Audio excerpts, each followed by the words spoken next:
మంథని నియోజకవర్గానికి సంబంధించిన వార్తలు కనుక చూసుకున్నట్టయితే మంథని నియోజకవర్గంలో మాదేపూర్కు సంబంధించి మరి నిన్నటి రోజున అక్కడ పాలక వర్గం ఒక ప్రెస్ నోట్ ఇచ్చిర్రు. ముందుగా ఈ ప్రెస్ నోట్ చూసిన తర్వాత దానికి సంబంధించిన వివరాలన్నీ కూడా చూద్దాం. ఓటమి పాలైన బాధలో పాలకవర్గంపై నిరాధారమైన ఆరోపణలట. ప్రతిపక్ష పార్టీకి చెందిన మహిళా నాయకురాలు ఇటీవల గ్రామ పంచాయతీ ఎన్నికల్లో పోటీ చేసి ఓటమి పాలైన బాధలో మాదేపూర్ గ్రామ పంచాయతీ పాలకవర్గంపై కాంగ్రెస్ పార్టీపై నిరాధారమైన ఆరోపణలు చేస్తున్నారని, అసత్య ఆరోపణలు మానుకోవాలని మాదేపూర్ ఉప సర్పంచ్ తుంగల శ్రీజ సంతోష్, వార్డు సభ్యులు చీర్లవన్ శేఖర్, గడ్డ సామంట సమ్మయ్య, మహమ్మద్, నయముద్దీన్, హరీష్లు ఖండిస్తూ సోమవారం ఒక ప్రకటన విడుదల చేసిరట. ఏమని అంటే, మాదేపూర్లోని ప్రభుత్వ బాల పాఠశాలకు సంబంధించి కలప, మట్టి, ఇనుప సామాగ్రికి సంబంధించి గ్రామ పంచాయతీ పాలకవర్గంపై అసత్య ఆరోపణలు సరికావు, ఇలాంటివి అసత్య ఆరోపణలు మానుకోవాలని హెచ్చరించినట్ట. గ్రామ పంచాయతీ నుంచి పాలకవర్గం డిమాలిష్ కోసం తీర్మానించడం జరిగిందన్న విషయాన్ని తెలుసుకోకుండా అవగాహన లోపంతో ఆరోపణలు చేయడం ఏంటని ప్రశ్నించిండు. ప్రభుత్వ పాఠశాలలో ఏం జరిగిందో ఏం జరుగుతుందో సంబంధిత శాఖ అధికారులకు అడిగి తెలుసుకోవాలి తప్ప రాజకీయంగా లబ్ధి పొందడం కోసం పాలకవర్గంపై అసత్య ఆరోపణలు చేయడం ఏంటని మండిపడ్డారట.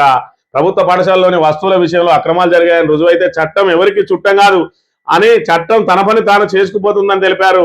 ఇటీవల గ్రామ సర్పంచ్ గా పోటీ చేసి ఓటపాలైన బాధలో గ్రామ పంచాయతీ పాలకవర్గంపై మచ్చలేని నాయకుడు, అబ్బో ఆయన మీద మచ్చే లేదు, మంత్రి శ్రీధర్ బాబు మీద ఆ పైన కాంగ్రెస్ పార్టీ పైన నిరాధారణ ఆరోపణలు చేయడం సరికాదని, ఇలాంటి అసత్య ఆరోపణలు చేయడం వల్ల ప్రజల్లో ఆదరణ కోల్పోతామనే విషయాన్ని గ్రహించాలని అన్నారు. గ్రామ పంచాయతీ పాలకవర్గంపై మరోసారి అసత్య ఆరోపణలు చేస్తే సహించేది లేదని హెచ్చరించినట. ఈ గ్రామ పంచాయతీకి సంబంధించినటువంటి ఎవరు వార్డు మెంబర్లు అన్నారు. ఇది మరి పాత బాలులకు సంబంధించిన మరి ఈ ఇల్లు ఏదైతే ఉన్నదో ఇందులోనే పాఠశాల నడిచేది. దీన్నంతా కూడా డిమాలిష్ చేసిరు, వాళ్ళే తీర్మానం చేసిరట. ఇగో ఈ కర్ర అంతా వీళ్ళు వేసుకొని పోయి అమ్ముతా ఉన్నారు. నిబంధనల ప్రకారం మరి ఇదంతా గ్రామ పంచాయతీలో దీన్ని డిస్ప్లే పెట్టి వేలంపాట పెడతామని చెప్పి వేలంపాటకు ఒక సమయాన్ని కేటాయించి ఆ వేలంపాట ద్వారా విక్రయించాలి. మరి ఇవన్నీ కూడా ఏదైతే ట్రాక్టర్లో వేసుకొని పట్టుకొని పోతా ఉన్నారు. దీని మీద పాఠశాల సామాగ్రి విక్రయంపై ఫిర్యాదు అని చెప్పి మాదేపూర్ మండల కేంద్రానికి సంబంధించిన బీఆర్ఎస్ నియోజకవర్గ మహిళా ఇన్ఛార్జ్ కేదారి గీత మరి ఇక్కడ కలెక్టర్ కు అదేవిధంగా డిఈఓకు ఫిర్యాదు చేసిండు. ఫిర్యాదు చేస్తే మరి ఇక్కడ గ్రామ పంచాయతీ పాలక వర్గం వాళ్ళు పాపం తక్షణమే స్పందించిండ్రు. పాలక వర్గం లేదు లేదు లేదు లేదు మేము దీనికి మాకు సంబంధం లేదు అంటున్నారు. అంటే మేము డిమాలిష్ కు మాత్రమే తీర్మానం చేసినాం, అది ఇక్కడ ఏం జరుగుతుందో ఏం జరుగుతలేదో మీరు అధికారులను అడగాలి అంటున్నారు. మాకు పాలకవర్గానికి సంబంధం లేదంటున్నారు. పాలకవర్గం అంటే ఎవరు? ఉప సర్పంచ్, వార్డు మెంబర్లు మాకు సంబంధం లేదంటున్నారు. అంటే అమ్మింది ఎవరు? సర్పంచా? మరి ఆ విషయమన్నా మీరు చెప్పాలి కదా. ఇవాళ ప్రభుత్వ ధనం, ప్రజాధనం మరి ఇక్కడ అన్యాక్రాంతం అవుతా ఉంటే అడ్డుకోవాల్సిన బాధ్యత మరి మీ గ్రామ పంచాయతీ పాలకవర్గం మీద లేదా? ఇవాళ డిమాలిష్ చేయడానికి తీర్మానం చేసిండ్రు.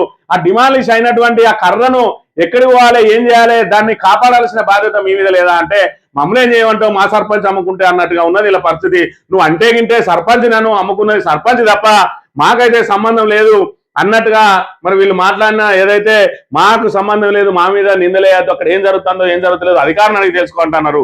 అంటే రేపు మాదేపూరు ఆ గ్రామ పంచాయతీని ఎవరికైనా నమ్మినా మీకు సంబంధం లేదా? మరి మీరు గ్రామ పంచాయతీ పాలక వర్గం కాదా? దాన్ని కాపాడాల్సిన బాధ్యత మీ మీద లేదా? అంటే మాకు గంట పొడుగు తెలియదు, మా సర్పంచ్ మరి ఇక్కడ మమ్మల్ని ఏమైనా వెళ్తే సంతకాలు పెట్టడానికి తప్ప మేము దేనికి పనికిరాం అన్నట్టుగా ఉన్నది వీళ్ళ మాటలు చూస్తూ ఉంటే. ఎందుకంటే వార్డు సభ్యులు, ఉప సర్పంచ్ మరి ఇక్కడ గ్రామానికి సంబంధించిన ప్రజాధనం లూటీ అయితే అంటే మీరు మా మీద, మా మచ్చలేని నాయకుడు శ్రీధర్ బాబు మీద మరి నిందలేయద్దు, అసత్య ఆరోపణలు అంటారు. ఇవాళ అమ్ముకున్నది వాస్తవం కాదా? ఇది డిమాలిష్ చేసింది వాస్తవం కాదా? ఇందులో మరి కర్రను పట్టుకపోతున్నది వాస్తవం కాదా? మరి ఇలా అసత్యపు ఆరోపణలు ఎక్కడున్నాయి? అంటే మీ మీద చేసింది అసత్యపు ఆరోపణలు అంటున్నావా? అంటే మేం కాదని మీరు చెప్తానంటే నువ్వేమైనా ఉంటే సర్పంచే మరి అమ్ముకున్నారు దొంగతనంగా అని చెప్పి మాట్లాడమంటారా? మరి మీ వార్డు సభ్యులు ఏం చెప్పదలుచుకున్నారు? మరి మీ వార్డు సభ్యులకు బాధ్యత లేదా? ఒకసారి ఆలోచన చేయాలి. ఇవాళ దానికి ఓటమి పాలై మీరు ప్రజలను ఆదరణ కోల్పోతారు. మరి ఓటమి పాలయ్యే మాట్లాడుతాను. మీ మీద కాదు కదా ఓటమి పాలైంది, మరి సర్పంచ్ మీదనే కదా. మరి ఆ సర్పంచే దొంగ అని మీరే అని ఒప్పుకుంటాను కదా. ఇలా మేం కాదు, రాదు పెద్ద భార్య మంచిది, పెద్ద భార్య మంచిది అంటే చిన్న భార్య ఏంటిదో మరి జనాలు అందరూ ఏమనుకుంటారో ఒక్కసారి మీ వార్డు సభ్యులను, మీ ఉప సర్పంచ్ ఒకసారి అవగాహన చేసుకోవాలి. మేము దొంగలం కాదంటే ఇక మిగిలింది ఎవరో మరి మీరు చెప్పకనే చెప్పినట్టుగా ఉన్నది. మొత్తానికి ఇది అన్యాక్రాంతమైంది వాస్తవం కాదా? ఇది నిబంధనల విరుద్ధంగా పట్టుకుపోయింది వాస్తవం కాదా?